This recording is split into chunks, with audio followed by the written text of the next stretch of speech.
Thank you all for joining us for our SICSS-Howard Mathematica Lunchtime Talk with Jeffrey-Mackie Mason. Jeff is the University Librarian and Chief Digital Scholarship Officer for the University of California, Berkeley, a professor in the UC Berkeley School of Information, Department of Economics, and also co-chair of UC's Publisher Negotiations team.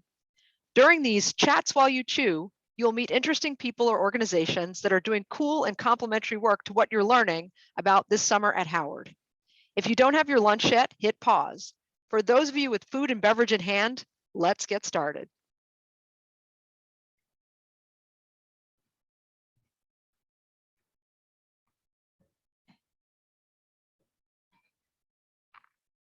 Hello, I'm Jeff-Mackie Mason. Let me make sure my slides are working. We'll get started. Okay, today's topic is open access. As Nanette mentioned, I am both a professor at UC Berkeley of Economics and Information, and I currently serve as the University Librarian. And since 2018, I've been co-chairing the UC Publisher Negotiation team, so I've been very deeply involved in our open access activity. This is a short outline of the material that we'll cover today, a brief overview of what scholarly communication is, then a very brief history of open access up until about 2015, at which point things changed a lot. So I'll spend a fair bit of time talking about what's been going on since 2015, and then we'll look forward a little before we finish up. So first, scholarly communication. How do scholars share their discoveries and find prior work on which to build new knowledge? There are many ways that we share our discoveries and new theories. In fact, in the information age, there is a growing variety of ways in which we communicate. But the primary means for scholars continue to be research articles published in journals, monographs or books, scholarly books. Increasingly, particularly in certain disciplines, videos are created to communicate certain types of work. And then, of course, it's become quite common to share results and discuss them through various social media, in particular Twitter, and to share presentations either, again, in videos or with SlideShare or Figshare or various other resources. But the peer-reviewed scholarly article is, for good reasons, the primary vehicle for most disciplines, and it's crucially important to all disciplines. And thus far, scholarly article publishing has been the primary focus of the open access movement. So that's what we'll focus on today, scholarly journal articles.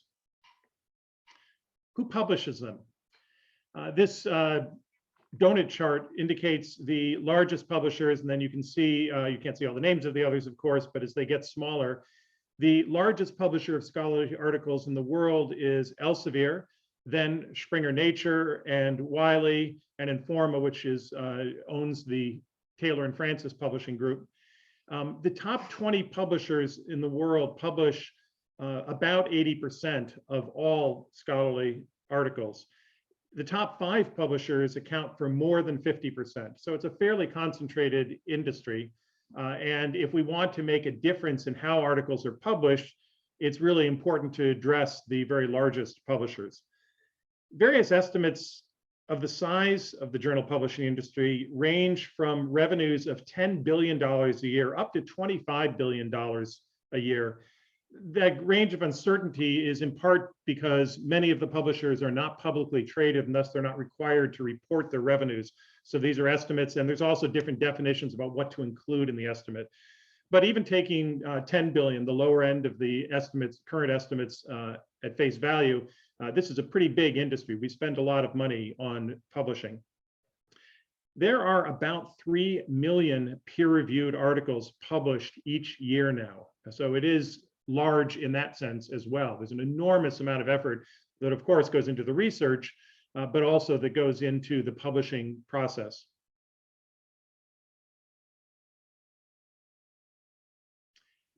So I'm going to start by describing publishing up to about the year 2015, because something dramatic changed around 2015.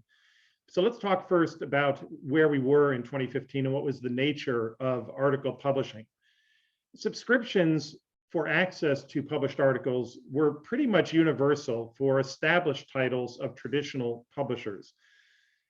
About 90% of peer-reviewed content was published in subscription journals as subscription articles. And the share is even higher if you do a weighting for quality. The higher quality, higher reputation, more cited journals and journal articles tended to be subscription. So what does this mean if you wanted to read an article? Well, because these are subscription journals, you needed to pay something to read an article. Either the individual or the institution where the individual works had to pay for a subscription, or in some cases, purchase an individual article. Those payments went to a publisher, and the publisher would then provide access to the journal for a time period. In the electronic age, we don't buy and own journal articles and put a copy on the shelves the way we did with print publications. Instead, we are licensing access, and that access is for a time period, usually for a year. Publishers will also sell you perpetual rights so you can get future access without having to pay again. You just pay up front. But in any case, the access to the journal is for a time period. And then you can read. So you pay the publisher provides access for a limited time, and then you get to read.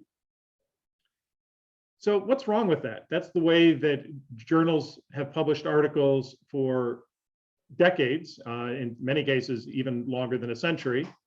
So what's wrong with this model, and why would we want to change it?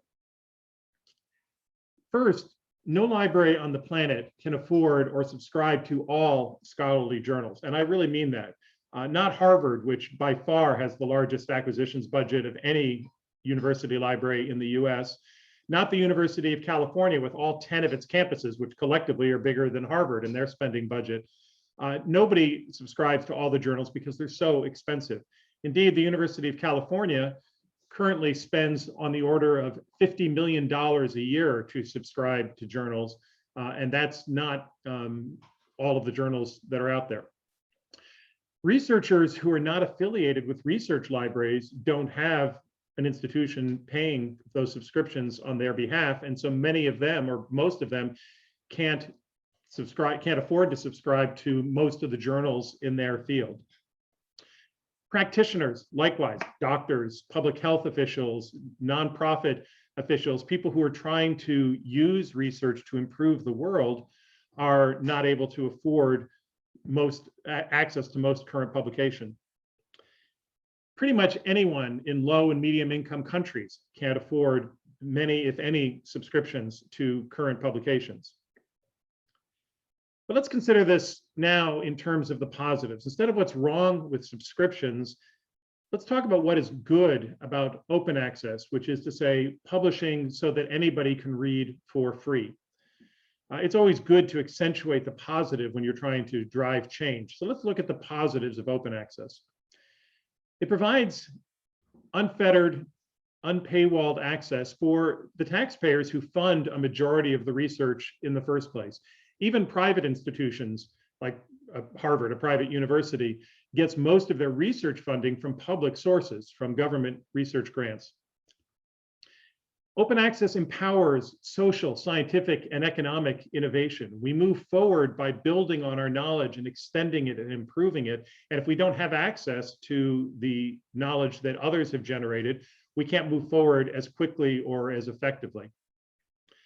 Open access advances equity, access, and opportunity for everybody across the world, regardless of their economic circumstances. Anybody can find out what has been discovered and take advantage of it and use it to advance their conditions or their local communities' conditions.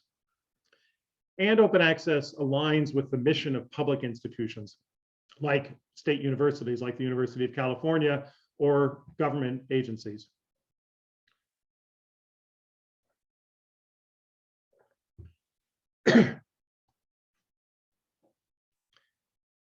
Something that's happened in the past year with the COVID-19 pandemic is that we've seen a great awareness of the urgent need to make scientific publications open to speed up science. This is what the scholars have been saying for a couple of decades, that if we have direct access to published results, we will be able to accelerate science and improve it because more scientists will be able to learn from what's been done before and build on it. Pretty much all of the scientists in the world who were involved in virus research and the implications of COVID-19 have agreed that having immediate direct access to all publications is crucial for collaboration and for so many scientists across the world to address this critical social problem. So basically, the publishers acknowledged what the scholars have been saying for decades, which is, yes, if it really matters to society, it's better to have open access than not. And essentially, all the major publishers made their COVID-19 research articles available for free over the past year to accelerate the pace of innovation and discovery and finding solutions to this pandemic. So this has both made it clear to a much broader community how important open access is, and it's also demonstrated the impact because the scientists now are able to show how they were able to collaborate faster, how they were able to get more work done to advance on solving the pandemic.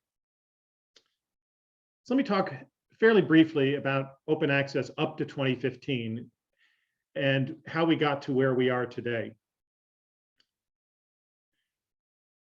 If in 2015 you wanted your article to be published open access so that anybody in the world could read it without having to pay for it, what were your choices? There were basically two.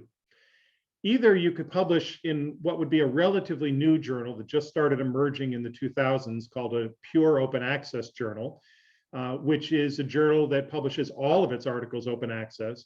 And in most cases, you would pay a publishing charge to that journal because the journal has compensation to, it has payroll to make. There are people who work for it and they need to make money somehow. Some of them are supported through government grants or institutional grants, but most were supported through payments by authors to publish their articles. Alternatively, if you wanted to publish in an existing journal, increasingly over the 2000s, and now most of them have what's known as a hybrid format. They are primarily subscription journals, but if you pay extra, if the author pays extra or the institution on behalf of the author, then you can publish individual articles in that journal open access so that anybody can read them without having to subscribe to the entire journal. But that also comes with an additional fee on top of the subscription. So the institution you work for may be subscribing to the journal, but if you want your article to be open access, you would pay an additional fee to the publisher for that to happen. At that time in 2015, about 10% of all articles were being published open access in their final form. And that's after about 20 years of effort. So let's go back those 20 years for a rather quick look at how we got to 2015. In 1994, a scholar named Stephen Harnad published what he called a subversive proposal. And what Stephen proposed was that from that point on, with the emergence of the commercial internet, and for most of you, you may not remember or believe that there ever was a time when we didn't have the internet, but we really didn't. And about 1994 is when it became widespread and commercially available to most people. He proposed that authors of non-commercial scholarly work should, from that point on, put a copy of the pre-publication version on what we now call open access servers, some computer somewhere that would hold it and make it available to everybody for free, as well as publish the final version in a journal. In 2002, representatives of a large number of institutions across the world came together in Budapest and signed something known as the Open Access Initiative, which was a manifesto, if you will, following on Harnad's proposal but it suggested that open access should be achieved by a combination of self-archiving, what Harnad had proposed, where you put a pre-publication copy into an open access server, but also new open access journals of the sort I described a moment ago. So this was the beginning really of the era in which a fairly large number of new journals were created that were entirely open access and used different funding models other than subscriptions to cover their expenses. In 2003, the Public Library of Science began publication. PLOS, as it's known, is a non-profit. It is not a for-profit commercial venture. It was founded by Nobel Prize winner Harold Varmus, Berkeley professor Michael Eisen, and Stanford professor Patrick Brown. PLOS essentially invented something known now as the APC, or article processing charge, to pay their costs of publishing, which is the charge per article that the author or the author's institution pays to cover the costs of publishing that article, which include the review process as well as the technical publishing and server maintenance and archiving costs. So PLOS basically invented the APC, and it's been living by that ever since, although in the past year it has been trying to move to a new business model, interestingly. And they became a really major publisher, in part because of the reputations of the founders, so that it was taken seriously as a high reputation publisher in competition with the traditional publishers. The other big approach that was growing during this time was the one originally proposed by Harnad, the deposit of pre-publication versions into open access servers. As an example of that, the University of California faculty in 2013 passed a mandatory requirement on all faculty to deposit what we call the author accepted manuscript, the version after it's been accepted by the journal and has been peer reviewed, but before final editing, final corrections, pagination, and so forth, and before it's published, to deposit that. This has actually become the primary approach to creating open access, which is to make these pre-publication versions available. They are known as green open access. Most federal agencies in the US now require pre-publication versions of research funded by their grants to be deposited in an open repository. But enforcement of this is very inconsistent and incomplete. And so we see generally 50% or fewer, it varies by discipline, of funded publications actually being deposited. So a modest rate of compliance after many years on this, and it's not the version of record, it's not the final version. So anyway, there's the University of California policy. It's sort of key to what I'm going to talk about in a moment, that it was the faculty that established this policy and imposed it on themselves. It didn't come from above. So to summarize, to date, open access publication has been largely through three different channels. One is this green deposit of pre-publication versions. The problems with that include that, first, it's an add-on cost. We still need publications of the final peer-reviewed version because the publishers are the one managing that peer review process, and they won't do it unless they get paid. So we need the journals, and we also need a version of record, and we need long-term archiving. So we need the journals. If we go with green deposit for open access, that's an add-on cost on top of the already expensive publishing industry. And the articles that are deposited in OA repositories, because they're pre-publication, don't have the final corrections. They don't have page numbers and thus can't be accurately cited. They're not professionally formatted or copy edited. They're harder to find, and you can generally skim only one article at a time, which makes them more awkward to use for certain types of research where you might be quickly skimming through a large number of articles to find the ones relevant to you. The next approach was the new OA journals, the pure OA journals. The big problem that these have faced is that they don't have reputation when they're started. They're usually brand new journals with brand new editorial boards, and thus they can't easily attract top quality editorial boards or reviewers to gain that reputation. PLOS was something of an exception. It was created by such a reputable team that it developed a pretty positive reputation early on. But as a general rule, pure open access journals are viewed by most scholars as second best, not quite up to snuff journals compared to the traditional high reputation journals.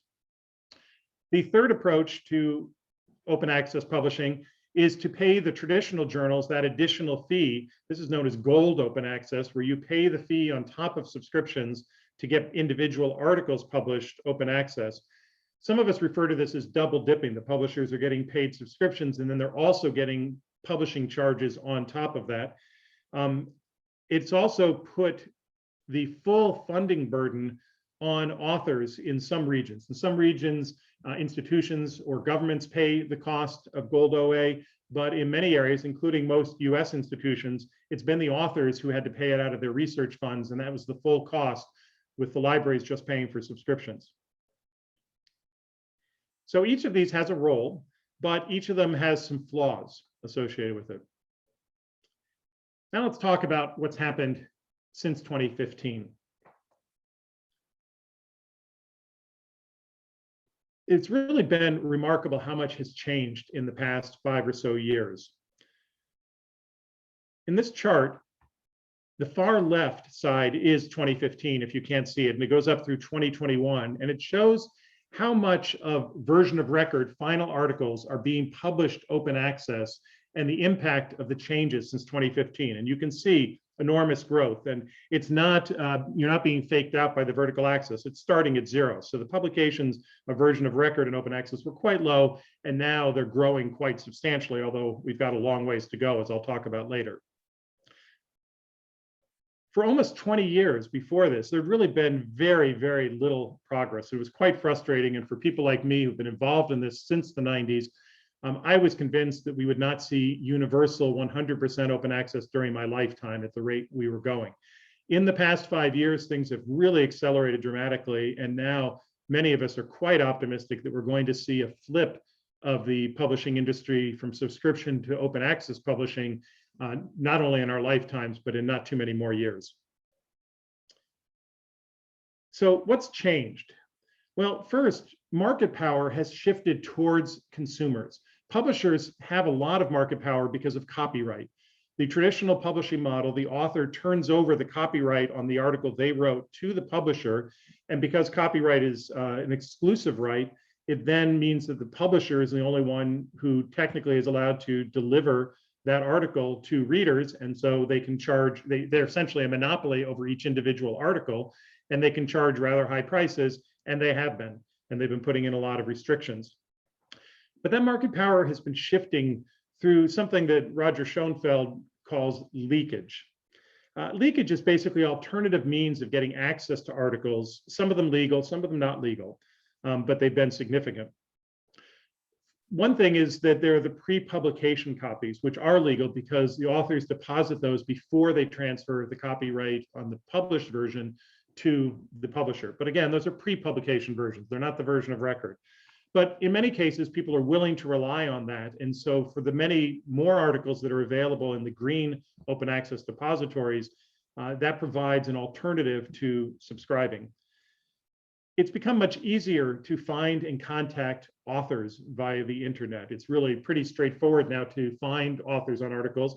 And so you can write to them by email with instant transmission and ask them to share an article. And we authors like people to read what we wrote. That's why we wrote it. So almost always an author will respond very quickly and send their pre-publication copy, which is legal for them to do.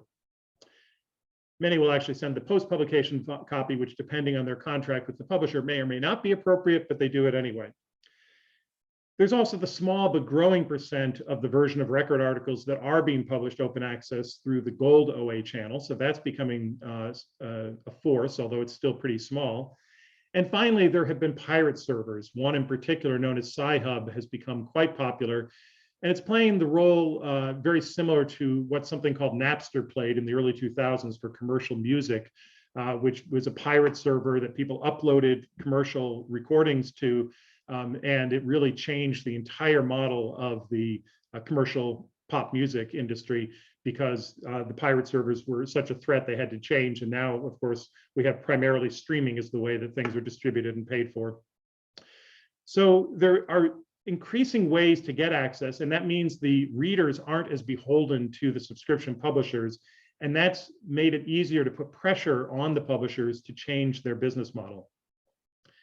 The second big feature is a recognition that came about due to some important calculations and communication of them around 2015, that there's enough money in the system, we just need to redirect it to publish open access. And what does that mean? Well, it means that we're publishing about 3 million articles a year around the world. The publishers are in business, people are making their salaries, they're making their home payments and so forth. And that money is keeping an enormous publishing industry going. So it's not that we can't afford to publish, it's just that we've been paying through subscriptions. And if we could redirect that money to pay for publishing rather than for reading, then once we've paid the publishers, they can make the articles available for free. So it was a recognition that if we can find a way to redirect subscription money, which pays for reading, into publishing money, which pays for the publishing, then the publishers can make the articles available for free. They don't have to charge for reading. So these two factors came together at the Berlin 12 Open Access Conference in 2015. And at that conference, something called the Open Access 2020 Expression of Interest was published and was signed by essentially all of the participants at the conference and many others. As of today, the expression of interest has been signed by over 170 scholarly institutions around the world. It reads in part, we aim to transform a majority of today's scholarly journals from subscription to open access publishing. So it's focusing on the traditional journals primarily who are charging subscriptions and trying to switch them over to open access. And remember, 80% of the articles being published today are being published by the top journal publishers who are all traditional subscription publishers. We will pursue this transformation process by converting resources currently spent on subscriptions to support sustainable open access business models to achieve a swift and efficient transition. In other words, instead of trying to build new journals that are pure open access from the beginning and taking the years to develop reputation and competing with the very successful traditional journals whose market share actually has been growing over the last 25 years, instead of trying to come in from the side with new publications, not saying that we'll stop doing that, but let's convert the 80% of articles in the top 20 publishers right now to open access and get most of the articles that are already being published into open access format fast, rather than the very slow, even glacially slow progress that we've seen over the past 25 years. Initially, all the signatories of the expression of interest were from Europe. Europe has been a bit ahead of the rest of the world in pushing for open access, and their funding model for research is more centralized, and they're more able to make decisions at the national level and move more rapidly towards converting subscriptions into publishing agreements. However, the next few months later, really, in 2016, the University of California began working on building a shared vision that can support the OA 2020 expression of interest. And this is when the US started getting serious. I'm going to talk a fair bit about the UC now, because it has been by far the leading institution in the US in advancing these new open access initiatives. It's also the institution I know best because I've been co-chair of the team doing this work. But it does represent the leading edge and in the US. I'll talk a little bit at the end about other institutions that are also moving forward. In the UC, it was crucial, we saw, to build a coalition, given the shared governance model of universities in the US, where faculty play such a strong role and decisions aren't simply made by the administration. So the UC faculty, remember, was actually leading this move anyway. In 2013, they published the mandatory open access policy for deposit by authors. And then in 2018, the Faculty Senate Committee on Scholarly Communication published their Rights and Principles, which said that from then on, they wanted to transform scholarly communication, and this is how they were going to do it. The UC libraries, who pay for all the subscriptions, have been implementing the 2013 policy, but published a strategic plan that we spent 2 years developing. And we published it in 2018 and held a public forum with participation from about 125 US universities to describe our different strategies for moving ahead with open access. The administration was involved. The president published an open access policy applying to all of the researchers who weren't faculty, extending the faculty policy to everyone else, and then has been supporting our open access strategy ever since. And the regents endorsed and supported what we were doing in 2019. So we built a coalition, and from 2018 onwards, we launched negotiations with major publishers to transform our subscription contracts into publishing contracts and we provided a number of resources. We publish everything we do. We're very transparent. So these are all links to things which I will make the slides available, and you'll be able to use these links to see some of the resources that we've been publishing. Our pathways are multiple. We think there's no one size fits all for all scholarly publishing. So we are, for instance, pushing green open access, the depositive pre-publication versions in repositories. We have something called eScholarship, which is our institutional repository, and we've been advancing that for many years and have a large number of publications in there. But compliance, again, is not nearly 100%. In fact, it's well below 50%. We also support gold open access, which is paying to publish articles. But in our case, we're pushing that as an alternative to subscribing. Rather than double dipping and paying both for subscriptions and publishing, we're now moving towards what we call transformative agreements, which take the money out of subscriptions and put them into publishing. And we also do our own open access publishing, what's known as institution-led open access publishing, where we have publishing platforms to support open access publishing directly. So we serve as publishers ourselves. We started something called Project Transform. The Council of University Librarians charged this group in May of 2018. It includes both librarians and faculty leaders. Indeed, our negotiating team is exactly half librarians and half faculty members. We were initially targeted on our then pending contract renewal with Elsevier, the largest publisher of scholarly articles in the world. Elsevier publishes about 18% of the UC articles, so it's really quite large and powerful. We had a 5-year subscription that was expiring at the end of 2018, so we decided to pick the largest publisher to set an example, and because it was an opportunity, given the timing, to change our contract with them from a subscription contract to a publishing agreement. So, but now we're working with other publishers as well, and this project is ongoing. It's no longer focused just on Elsevier, and we're negotiating contracts with publishers of a wide range of types and sizes. Our vision for a transformative agreement is actually pretty simple. In the past, libraries paid for subscriptions, and authors sometimes paid to publish their individual articles open access. Not very often, but some did. We want to combine those into a single integrated contract that combines money from the institutions, the library funds, and money from funding agencies who provide the research funds for our authors, and have the authors then publish open access with publishers by combining these payment streams to pay for the cost. I'll quickly describe how this looks to authors so that you can get a sense of what it means under our model to publish open access.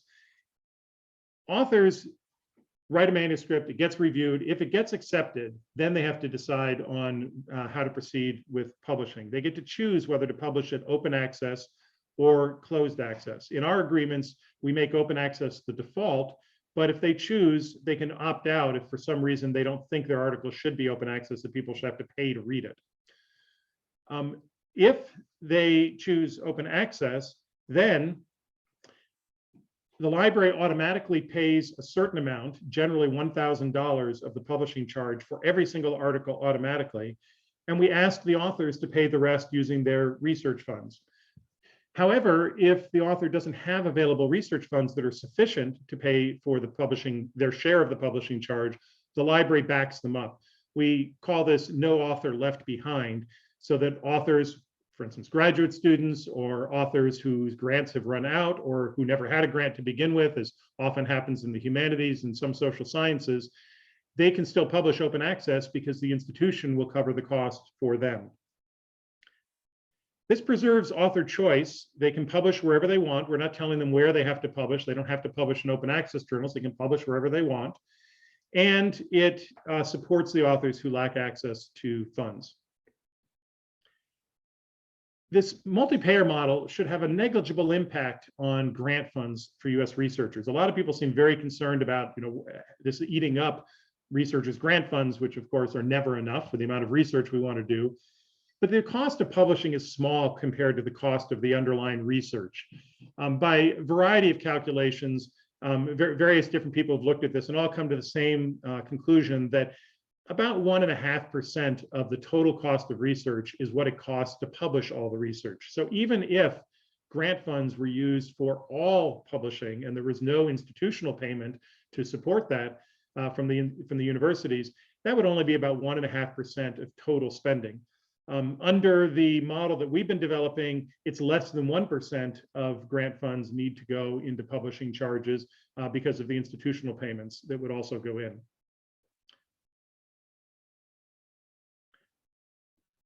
So at the start of our Elsevier negotiations in 2018, we had a very few specific goals. We actually published them so that everybody knew what they were, to hold ourselves accountable and to put the world on notice of what we expected from Elsevier as a customer.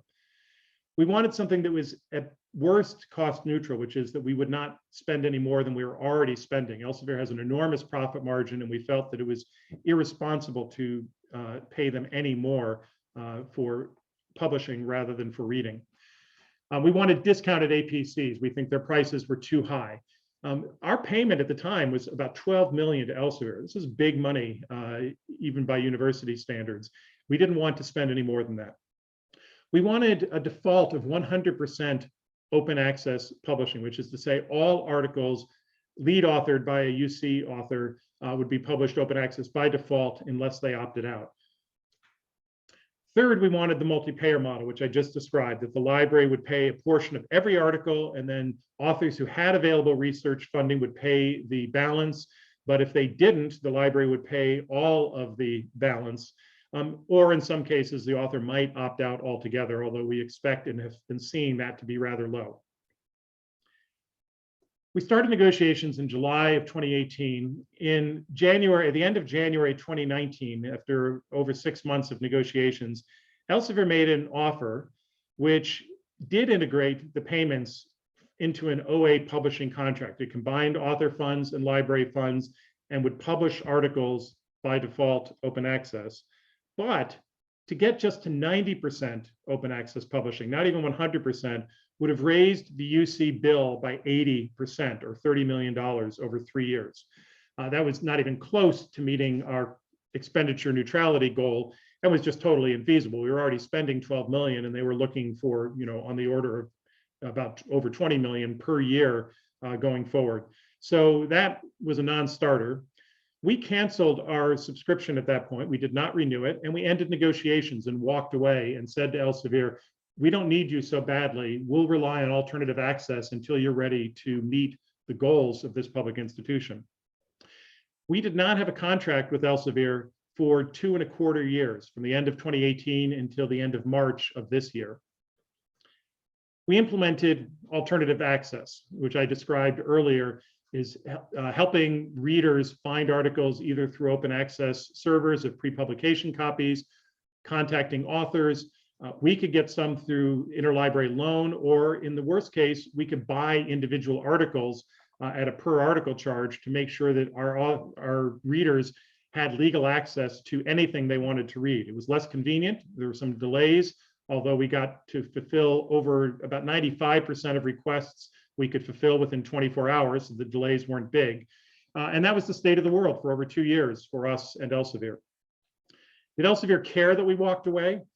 Well, the day that we walked away and announced it, their parent company, RELX, stock price went down 7%, which, since Elsevier is only 1/3 of the revenues of RELX, meant about a 21% loss of value for Elsevier just from the UC walking away.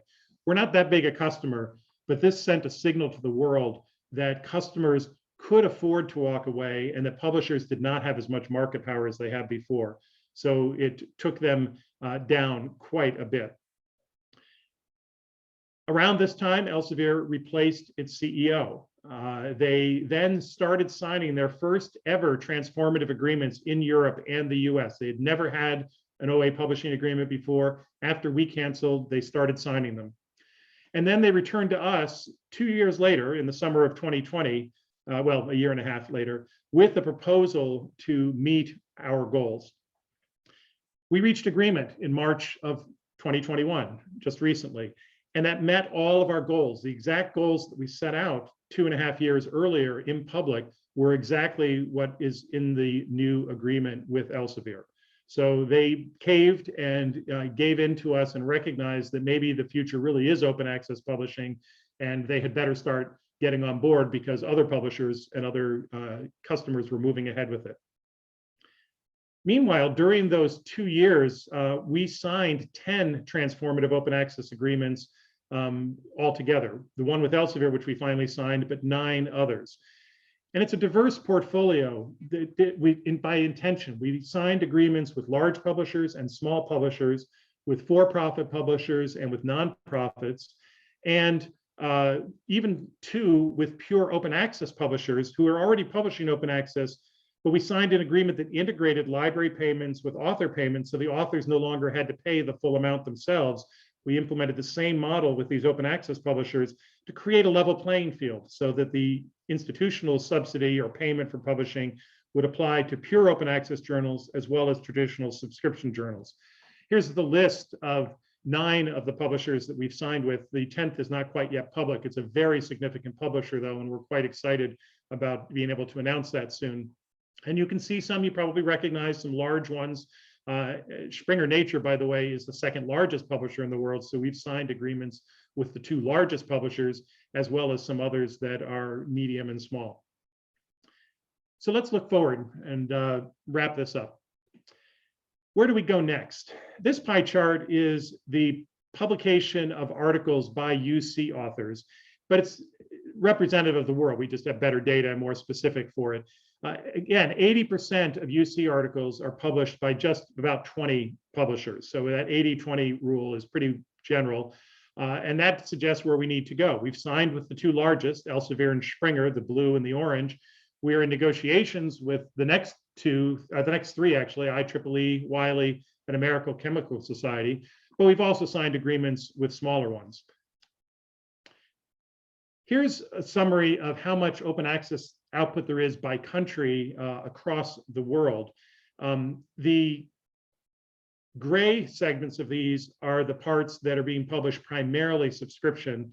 The 2 shades of orange and peach are things that are being published primarily, in fact, almost 100% open access. So basically, the size of the gray wedge tells you what fraction there is still to go for that country to be 100% open access. You can see Norway is very far along. A number of European countries, particularly Northern European countries, have made a lot of progress. And then it goes down to a number of countries not having made that much progress at all on open access publishing. So it varies a lot, and there's a lot of work to do still across the world to get to 100% open access. Here's that chart I showed you before, just to remind you of what impact this new approach to transforming subscription agreements into publishing agreements has had since 2015, a dramatic increase. We are really accelerating progress towards open access. We have a long way to go, but we think that this demonstrates that it's a successful path and that it can indeed result in complete open access before too much longer. Finally, I want to emphasize that it's not just the UC and certainly not just the US that's been aggressively moving. In fact, as I mentioned earlier, things started a bit earlier and a bit more aggressive in Europe. And now there's something known as Coalition S, which published Plan S, which is an agreement that I think about 15 funding agencies in Europe have signed, where they require that the results of their funded research be published version of record in open access journals. In the US, we only require green deposit of pre-publication, but the European countries are moving towards mandatory open access publication of the version of record through Plan S. And that's making a lot of progress and really helping to accelerate this as well. I mentioned other North American institutions have started signing transformative agreements as well. Here's a list of a number. You can see some quite highly regarded and well-respected institutions, some quite large. The Big Ten Academic Alliance is even larger than the University of California in terms of its publishing, and it's now moving in this direction. So we're starting to see a bandwagon emerging, we think. Although the US is still in some ways dragging its feet overall, it's a complicated system in the US because of the distributed funding rather than having sort of central control of these funds and how they're spent. But we're making increasingly rapid progress. So thank you for listening. This is a pleasure for me to talk about, and I look forward very much to meeting with you for live discussion. And I want to suggest that in getting ready for the live discussion, you start to think about what problems there might be with this pay to publish transformative open access agreement model that I've been talking about. We think it's very effective. We think there are a lot of advantages, but nothing is perfect. There are some disadvantages as well, and that might be an interesting topic for our discussion. So thank you very much, and I will see you shortly live. Thank you very much for joining us, Jeff. I know that I'm excited to continue this discussion, and I can't wait to see what our participants come up with. So to everybody out there, thank you for watching. For more information on SICSS-Howard Mathematica, visit our website, follow us on social media, or join our email list. If we don't see you this summer, we look forward to getting an application from you in the future. Thank you so much.